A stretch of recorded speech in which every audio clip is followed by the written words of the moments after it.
Muito boa tarde a todos. Declaro aberta a sessão do Tribunal Pleno do Tribunal Regional Eleitoral do Rio Grande do Sul e saúdo os eminentes colegas, desembargador Armínio da Rosa, desembargador Silvio Moraes, desembargador Rafael Maffini, desembargador Roberto Fraga, desembargador Gustavo Diefenteller, desembargador Thompson Flores, minha saudação ao doutor José Pumes, eminente procurador regional eleitoral, saúdo o doutor Rogério Vargas, em nome de quem saúdo a todos os servidores do Tribunal Regional Eleitoral, e uma saudação especial à nossa assistência. O primeiro processo da pauta, colegas, é o recurso criminal 12.438, relatoria do eminente desembargador Armínio da Rosa. Se trata aqui de um recurso interposto pelo Ministério Público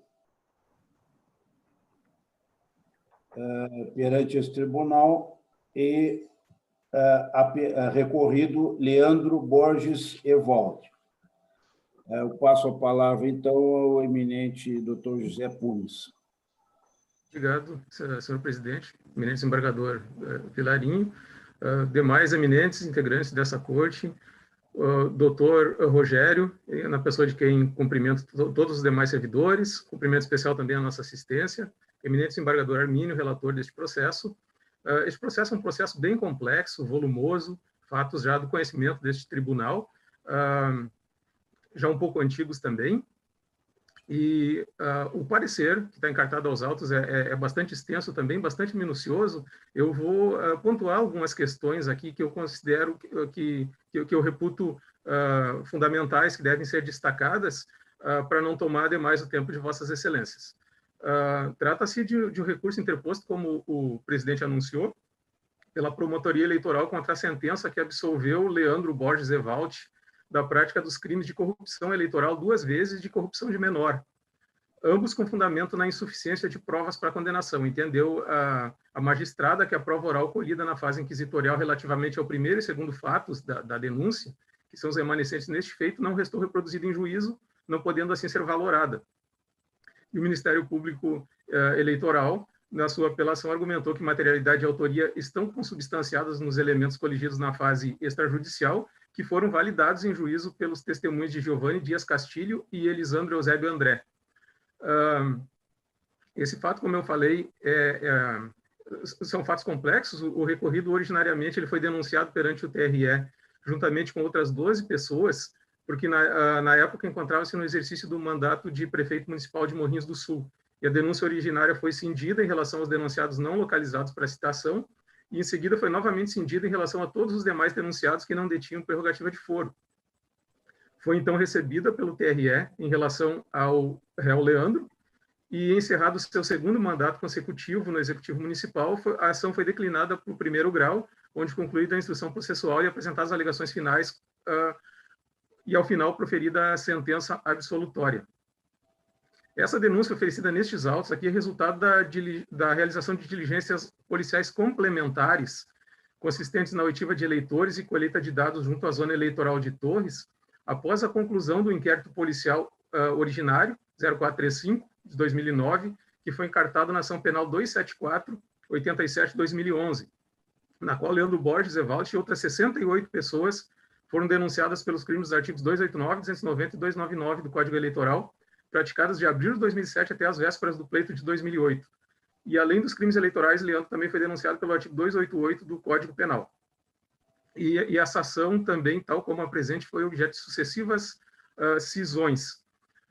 Os fatos que deram origem ao inquérito policial referido, a partir do qual foi instaurada a ação penal 274, esta ação penal que está sendo tratada agora, também serviram de base para a realização de revisão de eleitorado, número 270/50 de 2011, no âmbito do qual o ilustre relator do processo, desembargador Gaspar Marques Batista, em seu voto pontuou que, abre aspas, a correção realizada no município de Morrinhos do Sul resultou no convencimento da existência de fraude eleitoral em proporções comprometedoras. Dos 51 eleitores correcionados, 22 não foram localizados no município, declarado à Justiça Eleitoral, não tendo sido comprovado qualquer vínculo, com poucas exceções, e o restante sequer reside ainda no município, tendo procedido à transferência de seus títulos. Fecha aspas. procedimento culminou no cancelamento de 653 inscrições eleitorais relativas a eleitores que não fizeram prova do domicílio eleitoral ou se ausentaram da revisão. Então, essa introdução para contextualizar o feito. Nestes autos, restaram as imputações denominadas na denúncia como fatos 1 e 2. O primeiro fato diz respeito à imputação de que, em dia e horário ainda não especificados nos autos, compreendidos no mês de abril de 2008, Zenilda Maciel da Silva, falecida em 11 de 3 de 2009, previamente ajustada com o aqui réu Leandro Borges Evalt, à época pré-candidato a prefeito de Morrinhos do Sul, induziu John Lennon da Silva, que tinha 17 anos na época, a inscrever-se fraudulentamente eleitor em Morrinhos do Sul. Na sequência, o John Lennon da Silva inscreveu-se realmente eleitor fraudulentamente, mediante declaração de residência ideologicamente falsa, porque ele, então, era morador de Torres e nunca residira no endereço informado à Justiça Eleitoral. O Leandro acompanhou, segundo a imputação, o John Lennon até o cartório da 85ª Zona Eleitoral em Torres, entregou-lhe um documento para ser usado como comprovante de residência, ocasião na qual o John Lennon da Silva solicitou sua inscrição como eleitor em Morrinhos do Sul. E o Leandro também, segundo a imputação, prometeu valores não especificados e remédios a Zenilda Maciel da Silva em troca da transferência do domicílio eleitoral do seu neto, John Lennon, e do voto desse na sua candidatura. E a Zenilda, a falecida Zenilda, então, previamente ajustada com o denunciado Leandro Borges, facilitou a corrupção do menor John Lennon da Silva, induzindo-o a inscrever-se fraudulentamente eleitor em Morrinhos do Sul. Quanto a esse primeiro fato, o próprio John Lennon da Silva foi ouvido em sede policial e afirmou que a avó encontrava-se muito doente na época dos fatos e que receberia valores em dinheiro e remédios de Leandro Borges Evalt, conforme o número de eleitores que convencesse a transferir o domicílio eleitoral para Morrinhos do Sul e a votar na candidatura de Leandro. John Lennon também afirmou ter conseguido votar normalmente no pleito de 2008. Consta dos autos também o depoimento de Felipe da Silva Machado, amigo de John Lennon da Silva, foi prestado no dia 6 de 8 de 2009 e esclareceu toda a forma como se deram essas tratativas, como Leandro foi convencido e todos os demais familiares dele que também transferiram fraudulentamente os seus domicílios eleitorais para Morrinhos do Sul para votar no réu.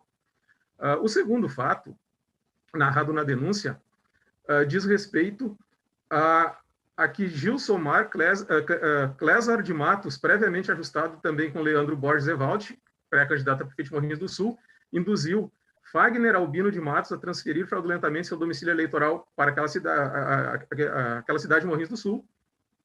E no dia 29 de abril de 2008, o denunciado Fagner denunciado também no processo originário, inscreveu-se fraudulentamente eleitor em Morrinhos do Sul, mediante declaração de residência ideologicamente falsa, porque ele também nunca residira no endereço informado à Justiça Eleitoral. O Gilsomar, que era tio do Fagner, também foi ouvido e confirmou que forneceu-lhe um documento com seu endereço residencial para que ele pudesse declarar fraudulentamente que residia em Morrinhos do Sul. Eminentes julgadores, a questão basicamente diz respeito à validade dessa prova produzida na fase pré-processual, que não foi...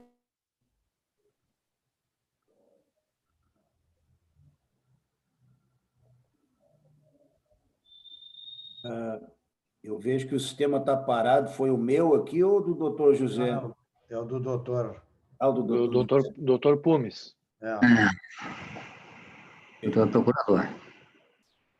Vamos esperar mais uns 10 segundos, se não voltar, aí eu passaria a palavra ao eminente relator e depois avisamos, doutor Pumes, que o voto foi considerado o parecer escrito. Pode ser, desembargador Armínio? Vamos prosseguir? Então, o senhor está sem... Está sem som, desembargador. Eu não sei se o Rogério não conseguiu manter o contato. Está ali o doutor Pumes. Eu caí? Voltou. Eu estava falando, eu estava vendo os senhores, mas a tela estava congelada. Não foi o senhor que caiu, caiu a rede. Caiu a rede, certo.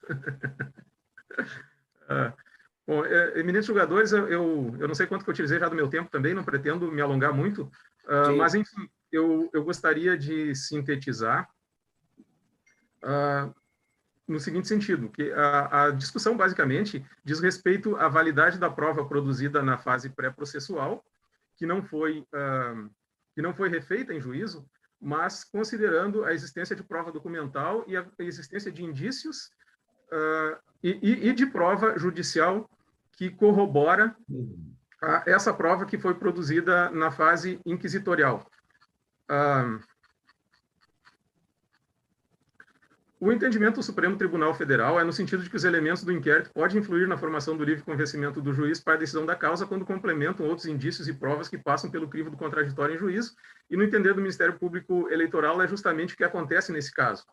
Os depoimentos colhidos durante o inquérito policial associados aos requerimentos de alistamento eleitoral, que forneceram elementos indispensáveis à formação da opinião delicti, consubstanciam um conjunto relevante de informações a serem consideradas na ação penal, porque, dada a quantidade de depoimentos e a coerência das narrativas entre si e relativamente às informações dispostas nos requerimentos de alistamento eleitoral, elas revestem-se de alto grau de fidedignidade, e, nesse particular, são dignos de nota. A coesão entre as descrições feitas por integrantes do mesmo grupo familiar ou da mesma vizinhança, o fato de eleitores que não mantinham qualquer vínculo entre si, residentes em municípios diversos, terem narrado o mesmo modus operandi de compra de votos, o fato de eleitores que não mantinham qualquer vínculo entre si terem declarado à Justiça Eleitoral os mesmos endereços inverídicos, e os eleitores não reconhecerem os endereços e os comprovantes de residência usados no preenchimento dos requerimentos de alistamento eleitoral. Esse extenso conjunto informativo, fidedigno e coerente, no nosso entender, foi corroborado em juízo por prova testemunhal que confirmou o contexto de fraude eleitoral descrito na denúncia, além de elementos do modus operandi de Leandro, conforme pode ser conferido o depoimento do analista judiciário da Justiça Eleitoral e chefe do cartório eleitoral de Torres, Marconi Borges Caldeira, que está no CD constante no anexo 2, e o do escrivão da Polícia Federal, Giovanni Dias Castilho, nas folhas 7334. Doutor Pumes, eu pediria a gentileza do senhor encaminhar um encerramento, que o tempo já se esgotou há quase um minuto. Então, se o senhor puder encaminhar o encerramento, eu agradeço. Muito obrigado. Pois não. Muito obrigado. Só para concluir, então, senhores, o Ministério Público Eleitoral sustenta que a prova produzida na fase policial, ela tem validade porque ela foi confirmada pela prova testemunhal produzida em juízo, embora não se referisse diretamente aos mesmos fatos, mas que descreveu o contexto e o modus operandi como ocorreram a fraude eleitoral e, portanto, tendo sido confirmados em juízo por prova indiciária perfeitamente admitida no sistema vigente. E, portanto, considerando o conjunto probatório constante dos autos, o resultado da revisão eleitoral, da oitiva judicial de servidores da Justiça Eleitoral, do servidor da Polícia Federal e de eleitor, acrescidos da prova colhida no inquérito, a qual tem que se ressaltar que não foi infirmada por nenhuma outra prova, tem que ser a autoria e materialidade das imputações descritas na denúncia como fatos 1 e 2 estão devidamente comprovados, e nesses termos o Ministério Público Eleitoral manifesta, então, pelo provimento da apelação para a condenação do apelado. Obrigado. Obrigado. Com a palavra, eminente relator, desembargador Armínio. Senhor presidente, eminentes colegas, doutor procurador, doutor José Osmar Pumes, doutor Rogério Vargas, cuja saudação estendo aos nossos funcionários e àqueles que nos assistem. Em grande parte, o doutor Pumes me poupa o trabalho de relatar as ocorrências processuais de um processo que realmente ele já tem uma vida longa e agitada. Já esteve aqui, baixou para o primeiro grau, e sobrou apenas em relação à hora apelada. Leandro Borges Evaldo. Eu já vou fazer um voto oral, há o voto escrito, que os colegas já tiveram acesso, mas vou fazer um voto oral mais dirigido. Em suma, sobrou agora para exame da Corte esse recurso criminal referente a esse réu, que teve prerrogativa de foro, e a sentença em primeiro grau foi de absolvição. Quanto a ele, sobraram apenas 2 fatos. Coincidentemente, o primeiro e o segundo fato. Os 2 fatos envolveriam corrupção eleitoral. E o primeiro fato ainda, corrupção de menores. Os fatos, a sua descrição, quiçá, que o doutor Pumes nos brindou com a leitura, a sua descrição mais corresponderia à fraude na inscrição eleitoral fraudulenta. É dizer, o artigo 200 e... Apareceu eu na tela. Então pode ser mais de perto sem que eu apareça? Ao artigo 290 do Código Eleitoral. Não é? Mas o fato é que foram denunciados, foram capitulados esses dois fatos no artigo 299, o primeiro ainda em cúmulo com o artigo 244, corrupção de menores, e assim foram recebidos. A essas alturas, proceder a alguma correção na qualificação não teria maior sentido, com todas as dificuldades teóricas que se imporia a essa correção, trazendo-os para o artigo 290, porque feito isso, já teríamos a prescrição do artigo 290, que, aliás, já foi reconhecido como um dos fatos. Sorte que não há sentido prático até em se fazer essa corrigenda da capitulação. Relativamente ao fato 1, em juízo, só foi ouvida uma testemunha, e Luiz Fernando Freitas de Filipe, que sabia nada, se nada tinha a dizer quanto aos fatos de mais preciso. Sorte que não se tem aqui nenhuma prova judicializada. É certo que o artigo 155 do Código de Processo Penal veda apenas a condenação exclusivamente em prova que seja coletada no inquérito policial. Mas, referentemente aqui à autoria, não se tem nada que se possa dar alguma segurança quanto ao ora acusado com a prova minimamente judicial. Teríamos que nos fechar exclusivamente na prova policial quanto à definição da autoria e o primeiro fato.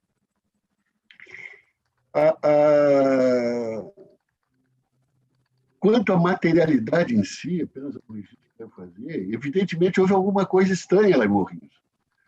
Vamos usar essa qualificação.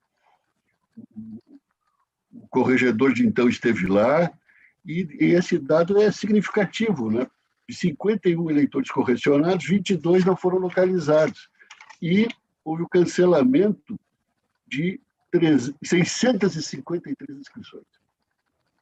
O que houve alguma coisa lá, em termos de inscrições fraudulentas, houve. Agora, no que diz respeito à autoria e prova, esta não se tem prova suficiente. Quanto ao segundo fato, é a mesma coisa. E aqui se tem apenas o depoimento de Giovanni Dias Castilho, escrivão da Polícia Federal. Anoto que o chefe do cartório eleitoral, Marconi Borges Caldeira, apenas refere o modus operandi, mas não precisa atuação individual de quem quer que seja, autoria, em suma. Não? E o Giovanni de Castilho apenas confirma os fatos. Seu depoimento, em suma, o que sobra é confirmar os fatos. De Morrinhos, esse tipo de prova já foi objeto de outro processo apreciado nessa corte, em que foi relator o desembargador João Batista Pinto Silveira, recurso criminal 27.487. E dele vou fazer referência a uma parte do voto do nosso assistente número 1, o desembargador Gerson Fischmann, né? Que, tratando exatamente do crime de corrupção eleitoral, diz o seguinte: essa parte, há uma transcrição maior do voto do projeto escrito, mas aqui eu vou reduzir o que vou ler do voto do desembargador Gerson. Isso porque, diz ele, o tipo do delito em questão possui um elemento subjetivo, consistente no fim específico de obter o voto do eleitor. E essa finalidade, embora presente em alguns depoimentos prestados perante a autoridade policial, não chega a ser confirmada em juízo. O servidor do cartório, também aqui depôs, apenas atesta o volume maior de transferência, assim como fez o escrivão de polícia em relação à irregularidade das transferências, mas sem atestarem o elemento anímico dessas movimentações. Se teria como única prova colhida em juízo a respeito desse fato aquela produzida em um outro processo, também lá de Morrinhos, e que veio emprestada aos autos. É o depoimento do réu Elisandro Eusébio André, que diz que ele procedeu a uma inscrição irregular, tudo por orientação do aqui recorrido Leandro. Mas se trata de um outro processo relativamente à inscrição fraudulenta, esse foi o crime lá examinado, e que prescreveu, não é? E, referentemente a este fato, deste processo de Elisandro Eusébio André, quanto ao aqui recorrido, essa corte reconheceu a prescrição do delito, deste delito quanto a ele. Então, embora é um magnífico parecer da Procuradoria, muito bem feito, né, da lavra do doutor Luiz Carlos Weber, o voto é no sentido de confirmar a sentença, desprovendo o recurso. É o voto, senhor presidente, pedindo ver. Muito bem. Observo aqui que tem uma declaração de voto do desembargador Silvio Moraes, a quem eu passo a palavra. Eminente presidente, na sua pessoa, cumprimento a todos os integrantes da Corte, doutor José Osmar Pumes, culto procurador eleitoral, doutor Rogério, em cuja pessoa cumprimento os servidores da Casa, senhoras e senhores que nos ouvem, caro doutor Adílio Ribeiro, que se acompanha a esta sessão, eu quero dizer que examinei o brilhante voto do eminente relator e rigorosamente entendo que não há medida para a condenação, a absolvição se impõe porque, na verdade, o acervo probatório é deficiente e frágil em relação à autoria e à materialidade. Razões pelas quais, cumprimentando pelo brilhantismo do voto e realmente ratificando o parecer, eu estou também integralmente acompanhando o desembargador Abreu Lima. Muito bem. Consulto os demais colegas se alguém deseja fazer qualquer acréscimo, manifestação aos votos já preferidos na rede. Nada havendo a acrescentar, então proclamamos o resultado, recurso criminal 12.438, a unanimidade negaram provimento. Nós estamos agora com a presença do doutor Adílio Ribeiro, a quem eu saúdo, em nome da Corte, e vamos dar preferência, então, a esse julgamento. É o processo número...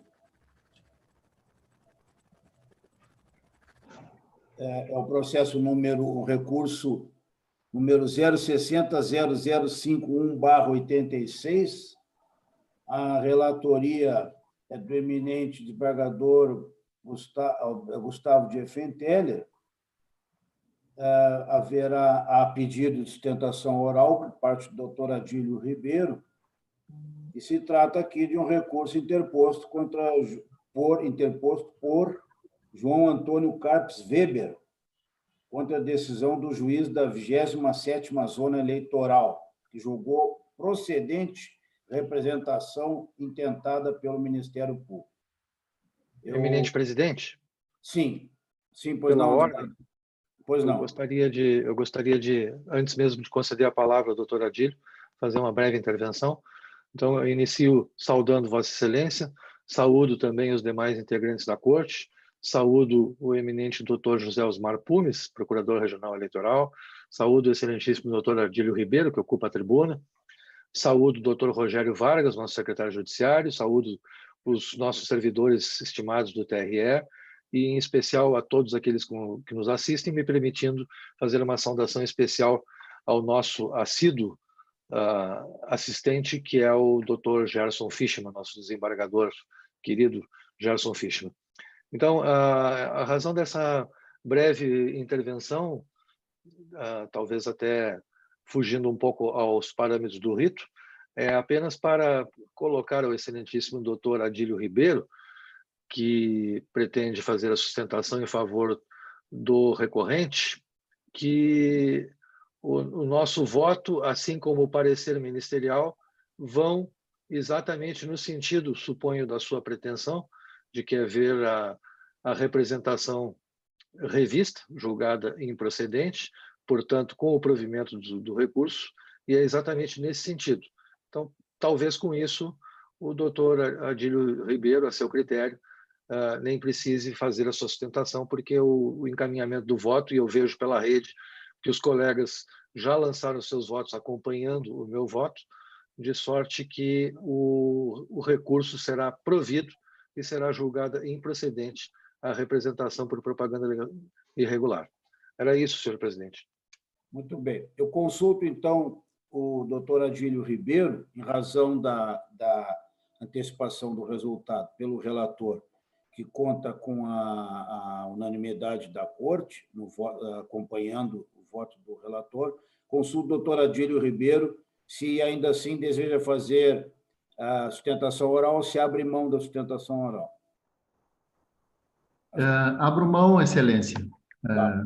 Saudando a Corte, eminente presidente, procurador eleitoral, todos os que compõem, servidores, diante da manifestação do desembargador Gustavo, eu declino, então, da sustentação. Agradeço a oportunidade. Muito obrigado. Doutor José Osmar Pumes, Vossa Excelência quer se manifestar? Apenas para ratificar, Excelência, então, o parecer no sentido do provimento do recurso. Perfeito.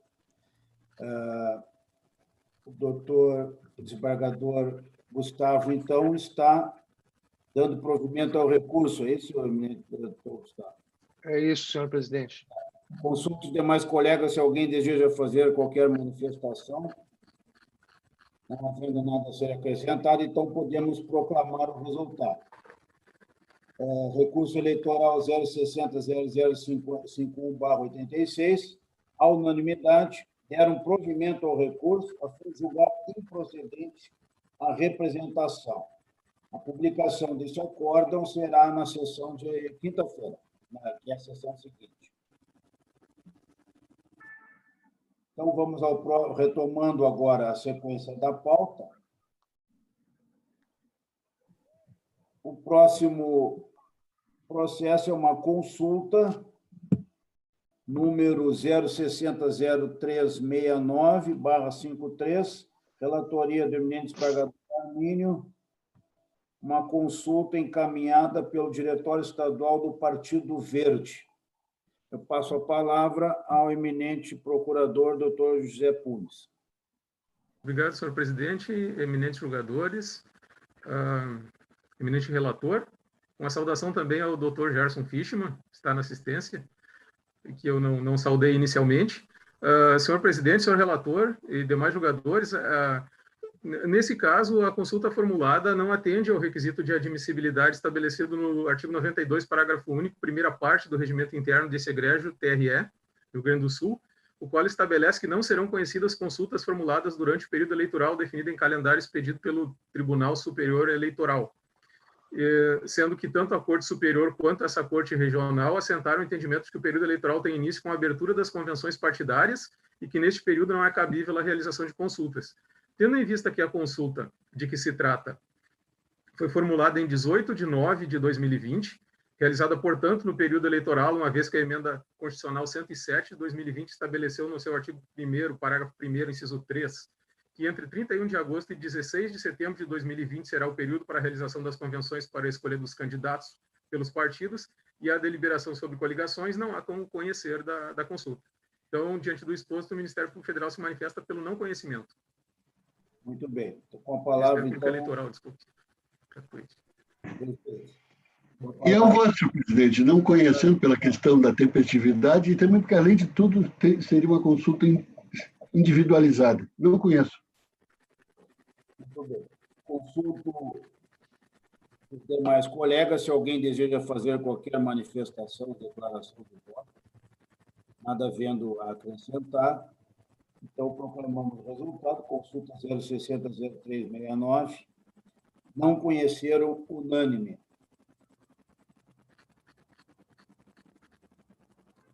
Opa. O próximo processo, colegas, se trata do mandado de segurança, número 060-0344, com pedido liminar, impetrado pela Comissão Provisória do PSL de Passo Fundo e outros. A relatoria é do eminente embargador Rafael Malfini. Eu passo a palavra ao eminente procurador, doutor José Público. Obrigado, senhor presidente, senhores julgadores, eminente desembargador relator, desembargador Rafael Malfini. Trata-se de um mandado de segurança com pedido liminar impetrado pela Comissão Provisória do PSL no município de Passo Fundo e pelo seu presidente, Rodinei Escobar Xavier Candeia, em face de atos e omissões praticados pelo presidente da Comissão Provisória Estadual do PSL. Os impetrantes narraram que o impetrado teria nomeado irregularmente uma nova comissão provisória para o município de Passo Fundo, visto que, em contradição com o quanto decidido pelo TSE na petição número 18, ocasião que se determinou a retificação do parágrafo único do artigo 29 do Estatuto do Partido, que previa a possibilidade de renovações reiteradas e indefinidas de comissões provisórias. No tocante ao impetrante pessoa física, afirmam que o ato irregular consistiu na tentativa de, mediante a nomeação de outra comissão executiva municipal, impedir-lhe a concretização da candidatura ao cargo de prefeito municipal de Passo Fundo. Em síntese, inicialmente, no que se refere ao pedido de prorrogação, eles pedem, argumentam que a estratégia de eternizar o sistema de comissões provisórias tem por intuito um desvio de finalidade, manutenção do controle absoluto dos donos do poder político sobre os órgãos partidários inferiores, candidatos filiados a recursos, em ofensa ao princípio democrático e à própria lógica da interinidade, e eles pretendem a prorrogação da Comissão Provisória Municipal de Passo Fundo, presidida pelo impetrante pessoa física. Inicialmente, no que se refere a esse pedido de prorrogação, em prazo suficiente para a realização da convenção partidária marcada para 31 de agosto de 2010 e para a realização de convenção para a escolha do Diretório Executivo Municipal de Passo Fundo para os filiados do partido, bem como o pedido no sentido que seja garantido ao presidente da atual Comissão Provisória Municipal o direito de candidatar-se ao cargo de prefeito municipal, houve um indeferimento à petição inicial pela decisão do eminente relator no ID 6678533, e essa decisão está preclusa por conta da não interposição de recursos por parte dos impetrantes. Então, subsiste apenas como objetação mandamental o requerimento visando a impedir a nomeação de nova Comissão Provisória Municipal do PSL de Passo Fundo. E quanto a esse item, então, não houve perda do objeto, porque o ato reputado ilegal ou inconstitucional, quanto o qual se insurge a impetração, seria justamente a nomeação de uma nova Comissão Provisória Municipal, a qual, quando a ajuizamentação ainda estava no plano da ameaça ao alegado direito e a posse concretizou no curso da ação. Desse modo, ainda persiste o objeto do mandado de segurança, cujo efeito reconhecimento, eventual reconhecimento do ato ilegal abusivo seria, se deslocaria do impedimento à nomeação para anulação do ato de nomeação. E nessa linha, então, que é o único ponto sobejante, os impetrantes argumentam que a nomeação de nova Comissão Provisória Municipal conflitaria com o resultado do julgamento da petição número 18 no TSE, quando foi determinada a adequação do artigo 29, parágrafo único do Estatuto do PSL, ante a violação do princípio democrático e a lógica da interinidade que justifica a formação dos órgãos partidários provisórios. Ocorre que depois desse primeiro julgamento do TSE, proferido em 5 de nove de 2019, o Estatuto do Partido foi modificado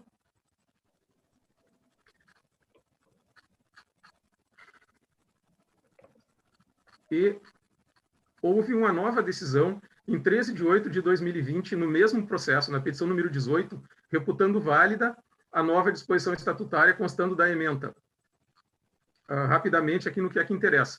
O disposto no parágrafo único do artigo 29 do Estatuto, ao prever a possibilidade de prorrogação de comissões provisórias até o limite máximo do prazo estabelecido na legislação vigente, que foi como ficou constando a nova redação, está de acordo com o mais recente entendimento desta Corte a respeito do tema. Este tribunal, no julgamento do registro do Estatuto do Partido Unidade Popular, nos autos do registro do Partido Político número tal, de autoria do ministro Jorge Mussi, ao analisar o limite de prorrogação do prazo de validade de comissão provisória, consignou que o partido deveria adequar seu estatuto aos preceitos do artigo 3º, parágrafo 3º, da Lei 9.096/95, de modo a possibilitar a vigência dos órgãos provisórios ao prazo de até 8 anos. No referido precedente, foi destacada a impossibilidade do Tribunal Superior Eleitoral analisar a constitucionalidade desse dispositivo, incluído pela Lei 13.831, em sede de processo administrativo, bem como a existência da ADI 6230, ajuizada pela Procuradoria-Geral da República, que tem por objeto o referido dispositivo, ainda pendente de julgamento pelo Supremo Tribunal Federal. Conforme se extrai desse julgado, a disposição estatutária estaria de acordo com o artigo 3º, parágrafo 3º da Lei 9.096, o qual, por sua vez, não poderia ter a sua inconstitucionalidade declarada naquele feito, ante o entendimento do TSE acerca da inviabilidade de tal análise no âmbito de um processo administrativo. É certo que, no âmbito do mandado de segurança, essa constitucionalidade pode ser aferida, tendo em vista o caráter jurisdicional deste mandado de segurança. No entanto, aqui no caso concreto, o eventual reconhecimento da inconstitucionalidade do dispositivo não conduziria à procedência do mandado de segurança, uma vez que, ainda que existisse inviabilidade na manutenção do sistema de comissões provisórias pelo partido, tal não conduziria ao reconhecimento do direito líquido e certo de a atual comissão provisória manter-se nas suas funções. Ou seja, do fato de constituir um ato ilegal a manutenção do sistema de comissões provisórias sucessivamente designadas, não se extrai que as pessoas que compõem a presente comissão provisória tenham direito à sua manutenção na referida função. Do ponto de vista da democracia interna exigida dos partidos, e com o presente mandado de segurança se busca fazer prevalecer, não há qualquer distinção entre manter um órgão designado pela comissão estadual e substituí-lo por outro nomeado da mesma forma. É dizer, o fundamento da legitimidade da comissão provisória municipal, cujo prazo de validade expirava, é o mesmo da comissão que viria a substituí-la. Nenhuma foi escolhida diretamente pelos filiados. Portanto, a fonte da legitimidade do novo órgão cuja nomeação se busca impedir ou desconstituir, consistente na designação efetivada pela Comissão Provisória Estadual nos termos do caput do artigo 29 do Estatuto do PSL, é a mesma do órgão que se pretende manter com a presente ação mandamental. Então, portanto, não se verifica ilegalidade ou inconstitucionalidade no ato impugnado, devendo prevalecer o Estatuto do Partido, o qual, por sua vez, não resta violado quando há o decurso do prazo de uma comissão provisória, com a consequente designação de uma nova nos termos do parágrafo único do artigo 29, acima citado. E no que diz respeito à alegação dos impetrantes de que a designação de uma nova comissão provisória municipal por parte da Comissão Provisória Estadual estaria ocorrendo com desvio de finalidade, visto que teria por intuito impedir o presidente da Comissão Provisória Municipal de Passo Fundo de se candidatar ao cargo de prefeito, tendo em vista acordo do presidente da Comissão Estadual com o PSDB regional. Essas alegações consistem em alegações que não dispõem de prova pré-constituída que possa ser considerada no mandado de segurança e que, para serem aferidas adequadamente, demandariam dilação probatória, o que é incabível no rito do mandado de segurança. Então, o Ministério Público Eleitoral reputa que também não se encontra demonstrado o abuso de poder no ato da nomeação da nova Comissão Provisória Municipal do PSL em Passo Fundo. E, dessa maneira, quanto ao mérito de segurança, então, o parecer é pela improcedência da impetração. Obrigado. Muito bem. Com a palavra, o eminente relator, desembargador Mafini. Senhor presidente, demais integrantes do Pleno do Tribunal Regional Eleitoral, que aqui estão compondo a sessão, excelentíssimo senhor representante do Ministério Público Eleitoral, doutor Rogério, em nome de quem saúdo todos os servidores, também uma saudação especial ao doutor Gerson, que sempre aumenta a nossa responsabilidade com sua qualificadíssima assistência. Eu aqui, senhor presidente, primeiro eu refiro que eu tenho procurado dar, quando possível, tramitação aos mandados de segurança, até mesmo para veicular, quando isso for viável, quando isso for possível, um debate que eu acho que é sempre conveniente fazermos sobre o conceito de direito líquido e certo em mandado de segurança, em matéria de mandado de segurança. Tentando colocar esse conceito, pelo menos segundo eu penso, na sua posição adequada de de condição da ação segundo um eventum probationis, né, que nem já se referiu a respeito do assunto, e não propriamente como matéria de mérito, né? Mas, de qualquer modo, senhor presidente, aqui, essa minha peroração ela se torna inócua a respeito da necessidade de todos que trabalham com mandado de segurança se debruçar sobre o assunto, porque aqui nós temos uma situação que, em minha opinião, determina inapelavelmente a extinção do processo sem apreciação meritória, uma vez que o advogado dos impetrantes, tanto do partido, da comissão provisória, como do seu presidente, renunciou ao mandato que lhe foi outorgado, notificando os constituintes, não tendo sido constituído novo procurador no prazo legal, a despeito de ter a atual comissão provisória também sido intimada sobre o interesse do prosseguimento do mandamus, que redundou num prazo transcorrido in aubis. Então, em razão disso, senhor presidente, eu encaminho o voto aqui pela extinção do mérito, pela extinção do feito sem apreciação de mérito, por falta de pressuposto de desenvolvimento válido e regular do processo, nos termos do artigo 485-4 do Código de Processo Civil. Esse é o voto, senhor presidente. Consulto os demais colegas, se alguém deseja fazer qualquer manifestação, acréscimo, declaração. Nada havendo a acrescentar, então vamos proclamar o resultado. Mandado de segurança 060-03-44-40, extinguiram o feito sem resolução de mérito, com base no 485-4 do CPC, unânime. Próximo processo da pauta é uma prestação de contas.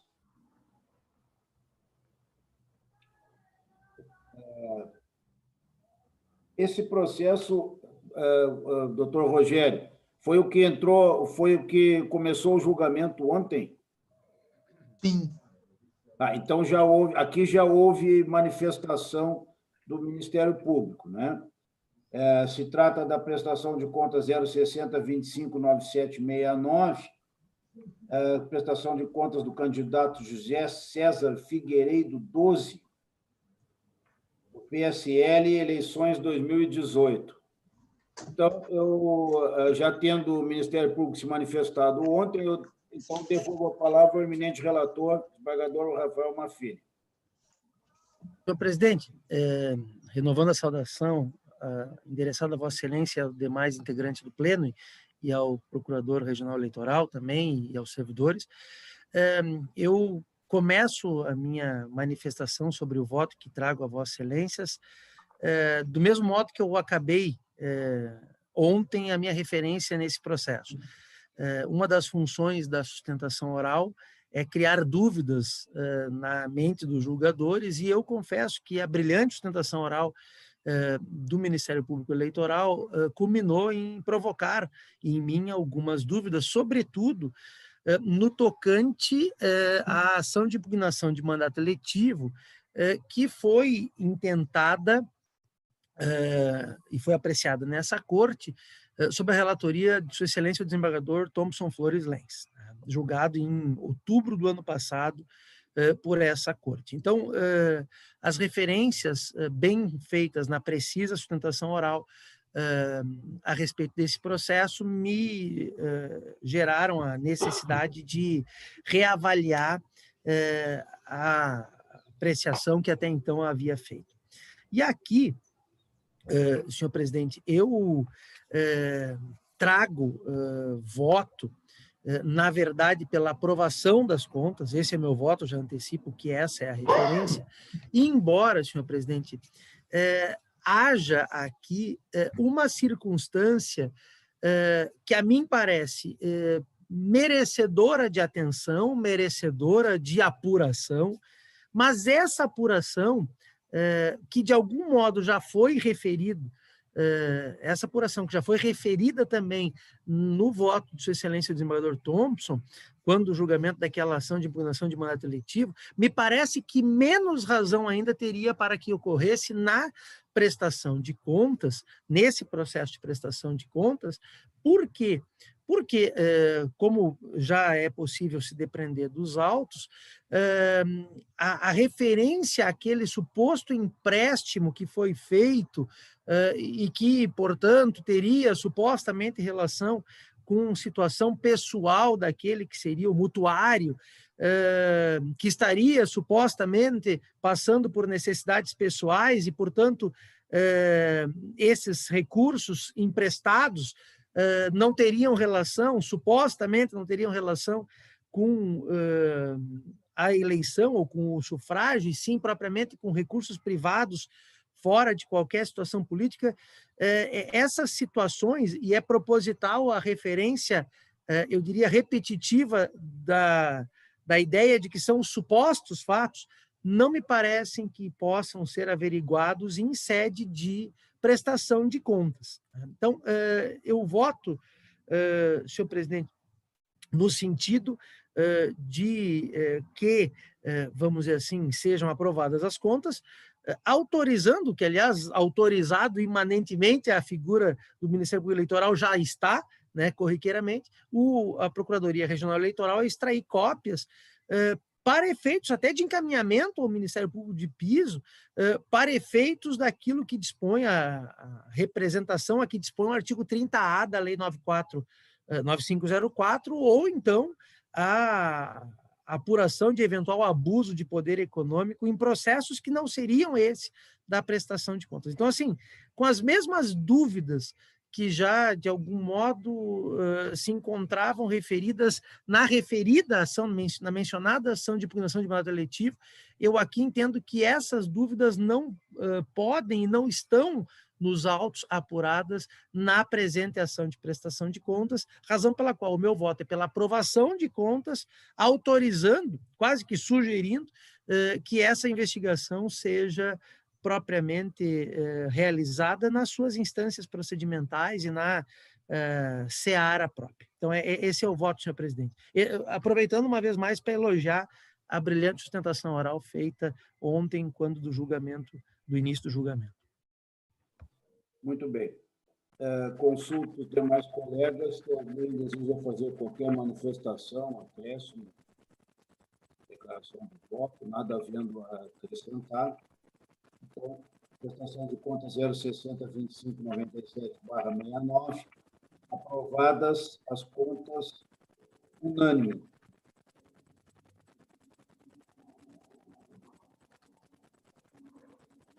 Próximo recurso vem ser posto por Alexandro Reis da Silva, contra a sentença que rejeitou o pedido de filiação partidária ao PT de Taquari.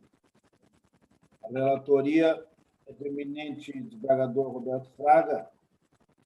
A questão já é corrente no tribunal, mas cabe passar a palavra ao doutor José Pumes. Obrigado, senhor presidente, senhores julgadores, eminente desembargador Roberto Fraga, relator. É um daqueles casos de pedido de inclusão em listas especiais de filiados. O tribunal já decidiu tantos, né?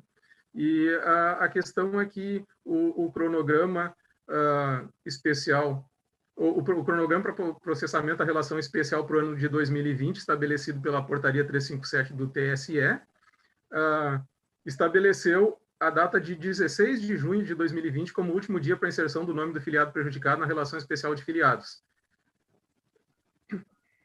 E o pedido, obviamente, tem que ser feito ao partido antes dessa data, de forma a permitir o processamento junto ao judiciário, com a decisão judicial respectiva intimação do partido. E no caso específico dos autos, esse pedido de inclusão na relação lista especial de filiados do PT foi protocolado somente em 28 de agosto de 2020, portanto, extemporâneo. Então, sinteticamente, né, para não me alongar, a manifestação é pela manutenção da decisão recorrida. Muito bem. Desembargador Roberto Fraga. Senhor presidente, saúdo Vossa Excelência, saúdo os colegas do colegiado, saúdo o doutor José Osmar, doutor Rogério, aqueles que nos assistem. Um abraço especial ao colega Gerson Fischmann.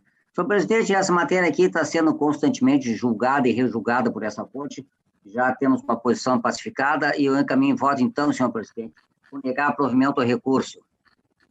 Perfeitamente. Consulto os colegas se alguém deseja fazer qualquer manifestação do voto.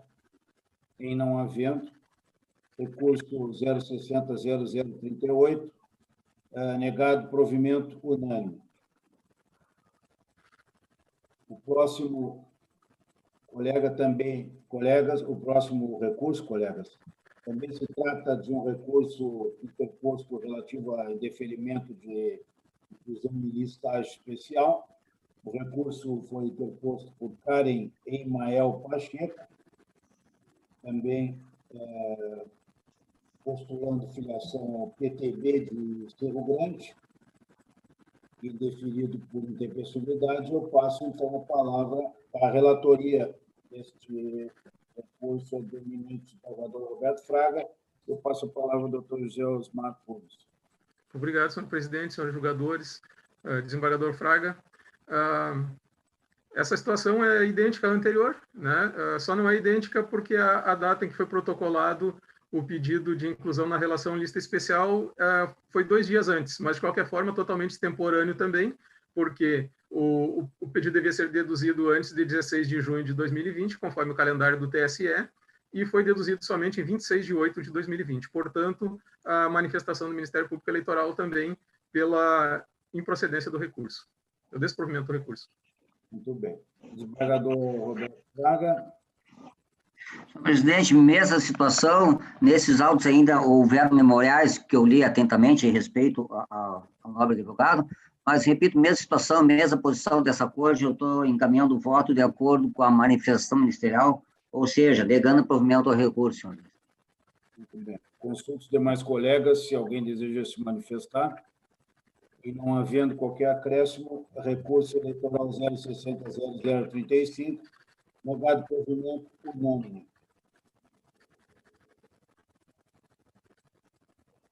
Próximo processo da pauta,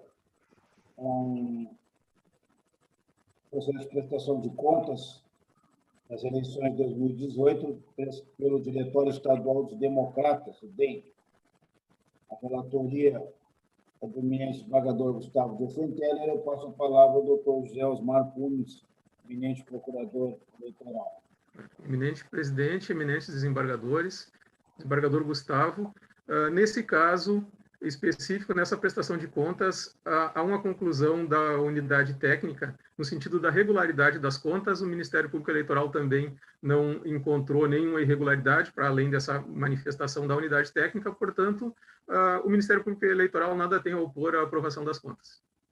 Muito bem. Desembargador Gustavo de Offenteller.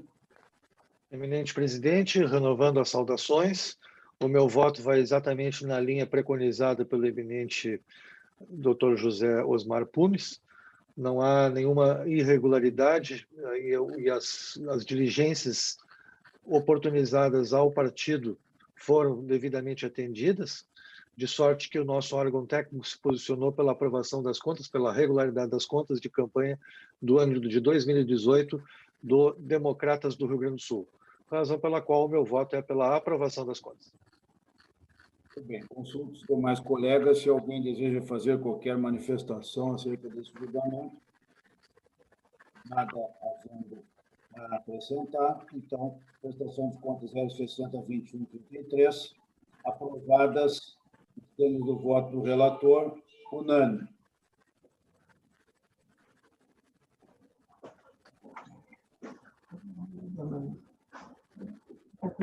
Próximo recurso é 060-0051/86, interposto por João Antônio Carlos Weber, contra sentença que julgou procedente representação do Ministério Público por propaganda eleitoral antecipada. A relatoria do eminente desembargador Gustavo de Offenteller. Eu passo a palavra ao eminente procurador, doutor José Pumes. Obrigado, senhor presidente, desembargador André Vilarinho e demais julgadores, renovando as saudações, desembargador Gustavo. Na esteira do entendimento do Tribunal Superior Eleitoral, para que se caracterize a propaganda eleitoral antecipada sujeita a multa além da finalidade eleitoral, ou seja, que não se trate de um indiferente eleitoral, é necessária alternativamente a presença de um dos seguintes pressupostos: a presença de pedido explícito de voto, a utilização de formas proscritas durante o período oficial de propaganda ou a violação ao princípio da igualdade de oportunidades entre os candidatos. Já o artigo 36A, caput, inciso 5 e parágrafo 2º da Lei das Eleições, prevê que não configuram propaganda eleitoral antecipada desde que não envolva um pedido explícito de voto, a menção à pretensa candidatura, a exaltação das qualidades pessoais dos pré-candidatos e os seguintes atos, que poderão ter cobertura dos meios de comunicação social, inclusive via internet. O que aqui interessa, a divulgação de posicionamento pessoal sobre questões políticas, inclusive nas redes sociais. O parágrafo 2º da norma estabelece que, nas hipóteses dos incisos 1 a 6 do caput, são permitidos o pedido de apoio político e a divulgação da pré-candidatura, das ações políticas desenvolvidas e das que se pretendem desenvolver. Como se verifica desses dispositivos, antes do período de campanha é possível aos pré-candidatos divulgarem sua pré-candidatura e suas qualidades pessoais. No presente caso, não houve pedido explícito de voto, tampouco a utilização de forma proscrita no período eleitoral. Não restou, igualmente, verificada a utilização de meio de divulgação da candidatura que não fosse acessível ao pré-candidato médio, não importando a conduta do representado em juízo à igualdade de oportunidade em relação aos demais pré-candidatos, portanto. Também não se está falando de meios de propaganda de alto custo, tampouco de divulgação pela internet mediante a utilização de robôs ou pagamento de impulsionamento. Trata-se apenas de publicação realizada diretamente pelo representado, João Weber, em seu perfil do Facebook. Portanto, o Ministério Público Eleitoral, nessa instância, manifesta-se pelo provimento do recurso para que seja julgada improcedente a representação. Muito bem. Desembargador Gustavo Diefenteller. Eminente presidente, renovando mais uma vez as saudações e para evitar tautologia, repetição desnecessária, tomada de tempo da Corte, o voto vai exatamente na linha preconizada pela Procuradoria Regional Eleitoral, dando-se provimento ao recurso. Perfeito. Consulto os colegas se alguém deseja fazer qualquer manifestação de voto. Não havendo acrescentar, então, o recurso 060.005186, à unanimidade, deram provimento ao recurso ao fim de julgar improcedente a representação. A publicação do acordo ocorrerá na próxima sessão de julgamento. Chegamos, então, colegas, ao último processo da pauta. Se trata de um recurso proposto por Pedro Juarez da Silva e Marta Guiar dos Santos, contra a decisão do juiz eleitoral que julgou procedente a representação por propaganda antecipada. A relatoria é do eminente desembargador Thompson Flores e eu passo a palavra ao eminente doutor José Pumes. Senhor presidente, senhores julgadores, eminente desembargador Thompson Flores, relator, renovando as saudações a todos os senhores também. Neste caso, novamente um processo por propaganda eleitoral antecipada, aqui consistente na veiculação de um áudio do aplicativo WhatsApp com teor de campanha eleitoral, anunciando a pré-candidatura dos representados como prefeito e vice-prefeito, com pedido explícito de voto e exaltação de suas qualidades. O juízo da 85ª Zona Eleitoral, em Torres, julgou procedente o pedido, entendendo que restou comprovada a ciência e a circulação da propaganda eleitoral antecipada, bem como o benefício dos representados, condenando-os ao pagamento de multa no valor de R$10 mil cada um e a manter o impedimento à divulgação do jingle antes do prazo permitido para o início da propaganda eleitoral em 2020.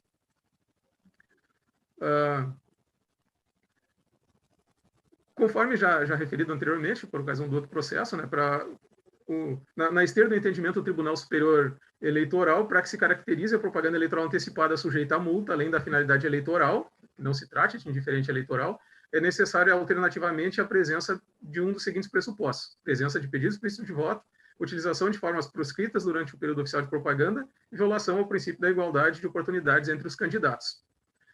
Nesse caso, restou comprovada nos autos a existência de propaganda eleitoral antecipada em virtude da existência de pedido explícito de votos, conforme se extrai dos seguintes trechos do áudio que foi divulgado pelo WhatsApp transcrito na sentença. Abre aspas, é só votar no 15, Mampituba cresce. Fecha aspas. Abre aspas, vote no Pedrão e Marta, vote 15, meu povo, fecha aspas. abre aspas, vote 15 para prefeito, o candidato é o Pedrão, fecha aspas. Não há dúvida, portanto, quanto à existência de propaganda eleitoral extemporânea, nos termos do artigo 36, combinado com 36A da Lei 9.504. Ademais, também trata-se de jingle de campanha com qualidade profissional, cujo custo certamente não é acessível a todos os pré-candidatos, violando, portanto, a igualdade de oportunidades na pré-campanha. Não obstante, quanto ao prévio conhecimento dos representados, beneficiários que são da propaganda eleitoral antecipada, tem-se que não restou comprovado. Nas conversas do WhatsApp acostadas aos autos junto com a representação, constata-se que a divulgação do áudio ocorreu em 28 de julho de 2020 e que na mesma data foi encaminhada a denúncia ao Ministério Público acerca da propaganda antecipada e este ajuizou a representação em 7 de 8 de 2020.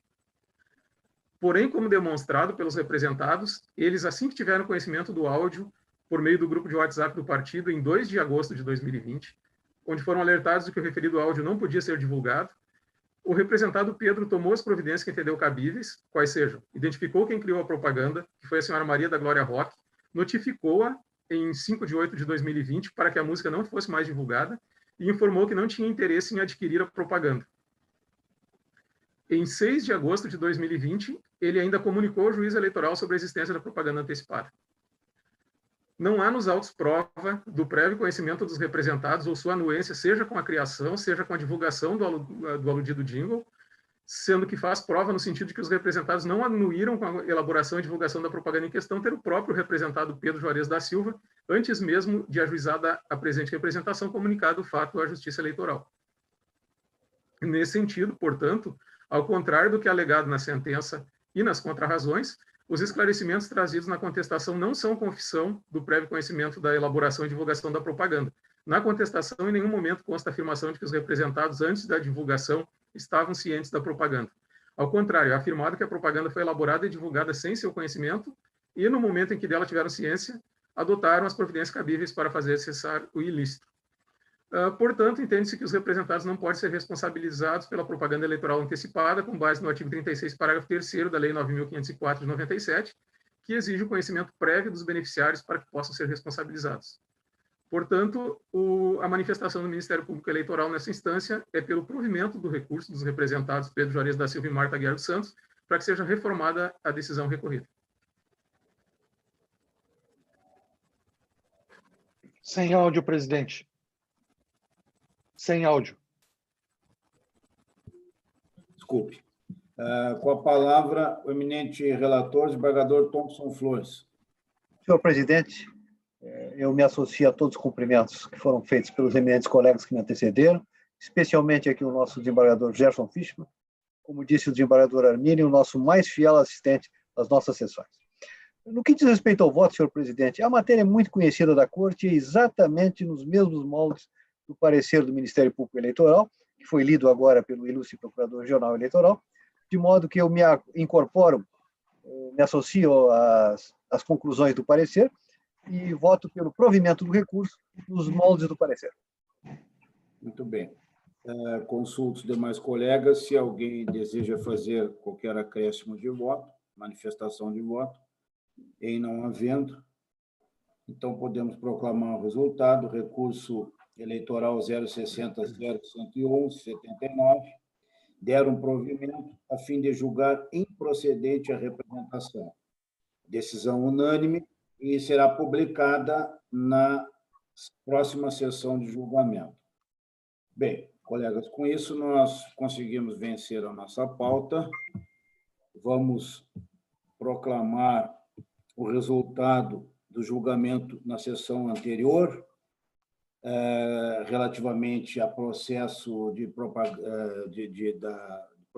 propaganda eleitoral das eleições e que tem que ser publicados na sessão, até a sessão seguinte ao julgamento. Então, a publicação será do recurso eleitoral 060.0057/53, relatoria do desembargador eleitoral Mafini. A próxima sessão, colegas, será quinta-feira, 8 de outubro, às 14 horas. Eu gostaria de lembrar aos colegas que hoje, hoje, assinem os acórdãos, aqueles que tiverem relatoria, para que possamos publicá-los na próxima sessão. Gostaria também aqui de aderir às manifestações ao nosso assistente, colega, desembargador Gerson Fischmann, que sempre nos prestigia nos julgamentos da Corte, e desejar a todos, então, uma boa tarde, um bom trabalho e até a próxima sessão, quinta-feira. Boa tarde. Boa tarde. Boa tarde. Boa tarde.